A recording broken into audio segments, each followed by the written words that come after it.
Okay, so today's plan, you should be able to multiply polynomials, factor, and solve for x. You'll notice with this new format that we're doing our class setup, the advantage to this, of course, is that you can watch this online and do it as you need. So if you need something repeated, you obviously can pause it, rewind, whatever you want to do.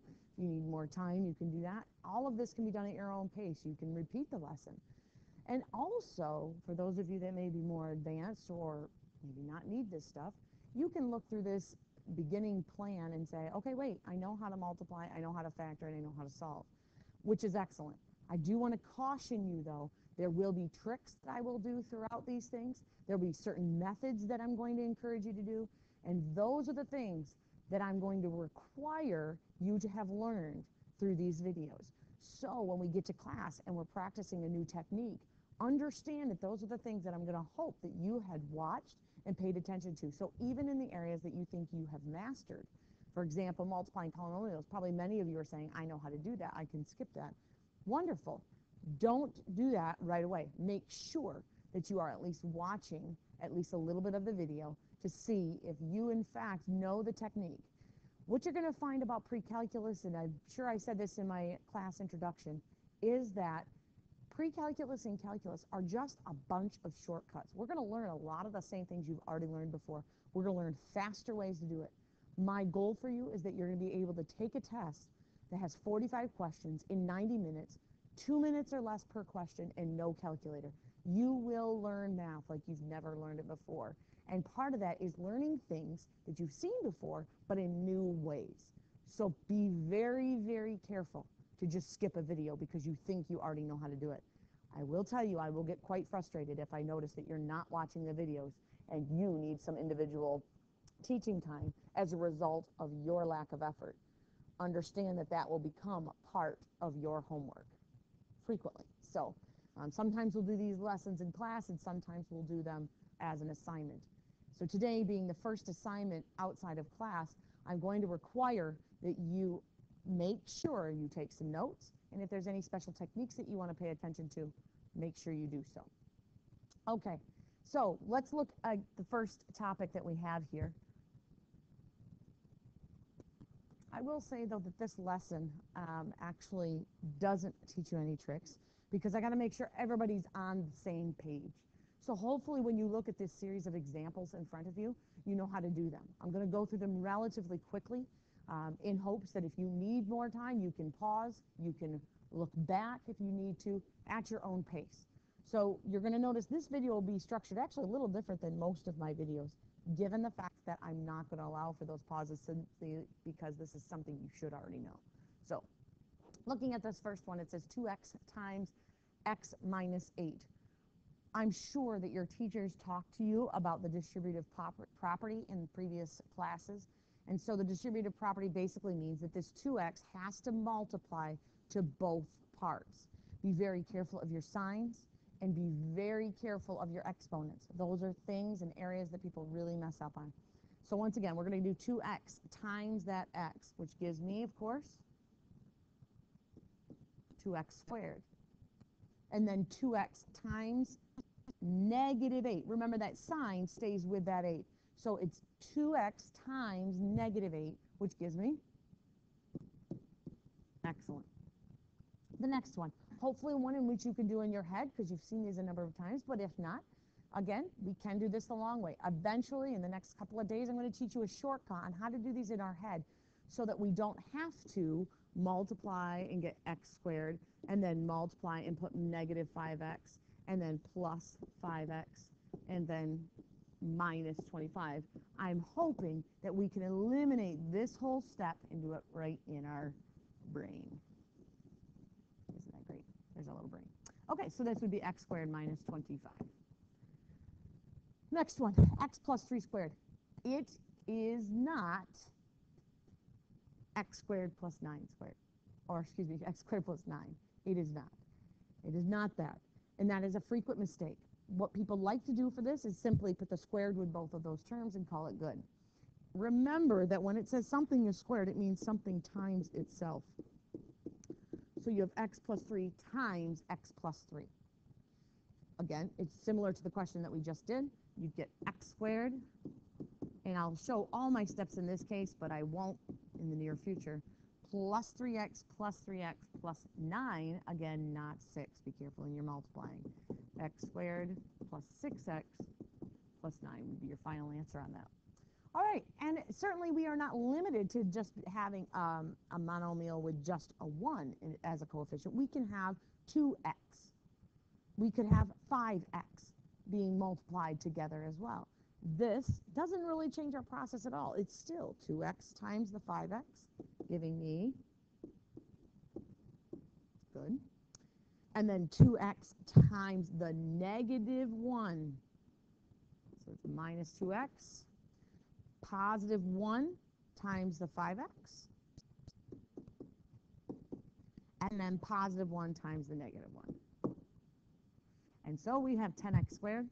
Combine those middle terms together, giving me positive 3x minus 1. And that's what your answer is. Awesome. So that's multiplying our polynomials. Excellent. Okay. The next phase of this lesson, and at this point, is about factoring.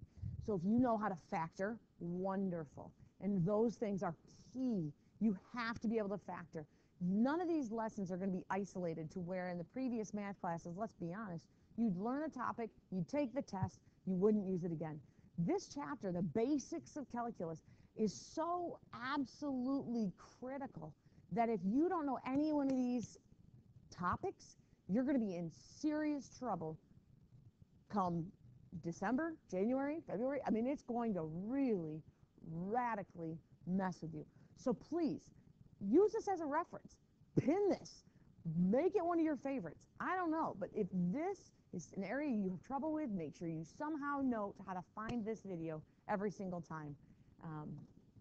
So here we go. Let's start with just simply, I'm going to give you all of the rules all at the same time, simply because when you can say, hey, I've done this before, which many of you should have been doing this since 8th grade, this factoring steps, these shouldn't be foreign to you. And so the first step in factoring is to say, is there anything in common? The second thing is, what multiplies to give us the first term? Third, what multiplies to give us the last, and at the same time adds or subtracts to give us the middle? Step 4, we got to look at the signs, and there you have those clues, and we're going to look at that together. And then step 5 is to solve it, which we'll do that in the next slide after we've done some examples. So these are the 5 major steps in doing so. All right, so let's do our first example. Our first example is 6x squared plus 3x. So our first question, is there anything in common? Well, is there? Hopefully you're looking at that saying, yeah, I can divide each of these by a 3 and by an x. And so that tells me that I can take a 3x out of that binomial there. And so when I take a 3x out of that first term, I am left with 2x plus, again, taking 3x out of that, we get 1. Notice that does not cancel out and become 0. It actually becomes 1. All right, then the next question. Do I have anything in the middle here that we need to factor? And we don't. So this question is done. If you want to check it, you can always multiply it back out, and you should get this same answer. And of course we do. Excellent. Let's look at another question. What's going on with that eraser? Oh my. All right, come on. A little slow. There we go. Let's try another one. Is there anything in common with this one, x squared minus 4? Oh, great. So what multiplies to give us the first term? This is where we set up our parentheses and say, all right, what's going to give me x squared? Excellent. Then we say, what multiplies to give us the last? And at the same time, adds or subtracts to give the middle. Now you might say to yourself, wait, there isn't a middle, but there is. See, this question could have been written as x squared plus 0x minus 4. See, the middle term here is always the one that is the coefficient to the x to the first power. Meaning that what I'm looking for is what's going to multiply to give me negative 4, and at the same time add to give me 0. So that now becomes the question, all right, they have to be the same number in order to give me 0, we have to have 2 and 2. Now, some of you are already rattling off with those signs, but I'm not going to jump to that quite yet. We know that 2 times 2 does multiply to give me 4, and at the same time can subtract to give me 0. So that's great. Let's look at the next part of this. Look at the signs. All right, the last sign here. It says if the last sign is positive, then they're the same sign, both negative or both positive. If the last sign is negative, then they are different signs, one of each. One's positive and one's negative. Since that's negative, that's what that is. Okay, what's next on this? The next thing is to solve. The only reason I would need to solve is if there was an equals 0 on this, or equals to some number, in which case we would have had to take care of that first. But equal to 0. Since this is not set equal to 0, understand you cannot solve this. Did you hear what I just said? Since it's not set equal to 0, you do not solve this. This is your final answer. I know because there's no equal sign. You can't solve it. This is an expression. So you just make it in simplest form, and that's the end of that.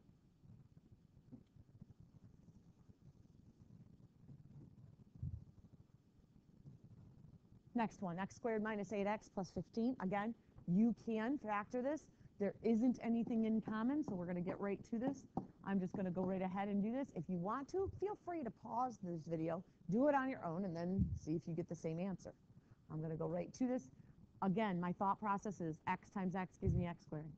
What two numbers multiply to give me 15? Well, there's 1 and 15, and there's 3 and 5. And of those, which one's going to add to give me 8? And of course, that would be 3 and 5. Now we check the signs, and the signs, of course, tell me that if the last sign is positive, and it is, that means they must be the same, either both positive or both negative. The middle sign tells me the sign of the bigger one. Okay, so this means that they are the same. And this tells me the sign of the bigger one. The sign of number 5 is got to be negative. So if sign has got to be negative, and they are the same, that means they are both negative.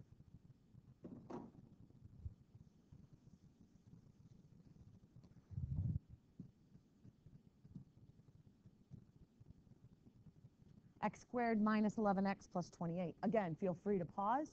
I'm going to go right through this question. I'm going to speak through it just so that you can hear my thought process. Again, we have the x squared, x and x. What multiplies to give me 28? Well, I have 1 and 28. I have 2 and 14.